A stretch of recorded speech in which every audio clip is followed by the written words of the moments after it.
Nel 2204, your pageant vlogger host. Subscribe! Magandang araw Pilipinas and good day pageant lovers. May isang usapin ngayon na umiikot sa mundo ng pageantry na talaga namang pinag-uusapan ng maraming fans. Ang posibilidad na muling magbalik sa hosting ng Miss Universe si Steve Harvey sa nalalapit na 74th Miss Universe competition kung saan lalaban ang pambato ng Pilipinas na si Maria Atisa Manalo. Ay muling nabuhay ang excitement ng ilang pageant supporters dahil sa bulong-bulungan na si Steve Harvey daw ay posibleng mag-host muli ng pageant ngayong taon. Kahit wala pa tayong official confirmation mula sa Miss Universe organization, marami na agad ang natuwa at kinilig sa balitang ito. Bakit nga ba hindi? Si Steve Harvey ay isa sa pinaka-inaabangang host sa kasaysayan ng Miss Universe. Una, bakit nga ba mahal na mahal ng fans si Steve Harvey bilang host? Iba ang kanyang karisma sa entablado. Kahit pa nagkaroon siya ng kontrobersyal na announcement noong 2015 kung saan mali ang na-announce niyang winner, hindi maikakaila na naging iconic moment ito sa Miss Universe history. At higit pa doon, napanindigan ni Steve ang kanyang professionalism at nagbigay pa ng mas maraming iconic hosting moments sa mga sumunod na taon. Pangalawa, kakaibang humor at timing ang dala ni Steve sa live pageant.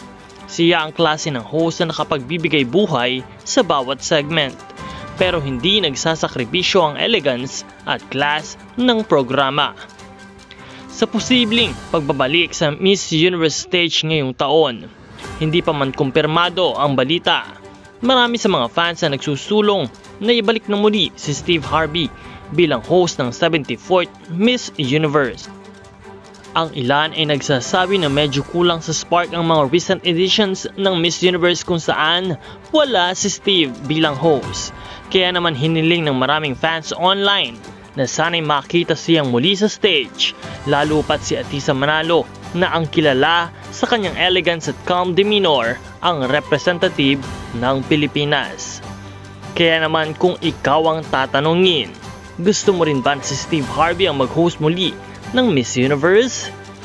Sa tingin mo ba ay mas maganda ang flow ng programa kapag siya ang nasa entablado? Comment down below ang inyong saloobin.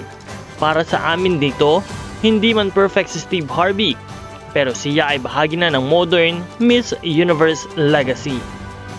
At kung sakali man na siya nga ay muli mag-host ngayong taon, tiyak na magiging mas exciting, mas masaya at mas memorable ang pageant experience para sa lahat ng mga manunood. Meron na po tayong 77,000 subscribers at nawa ay patuloy na mag-subscribe at pindutin ang notification bell para sa updated at mga bagong video. Nag-upload po tayo ng 2 hanggang 4 na video sa isang araw at para sa mas marami na maging updated sa mga bagong balita sa pageantry. Maraming salamat po. This is Nel 2204, ang inyong pageant vlogger host. Muli, magkita tayong muli sa susunod na video.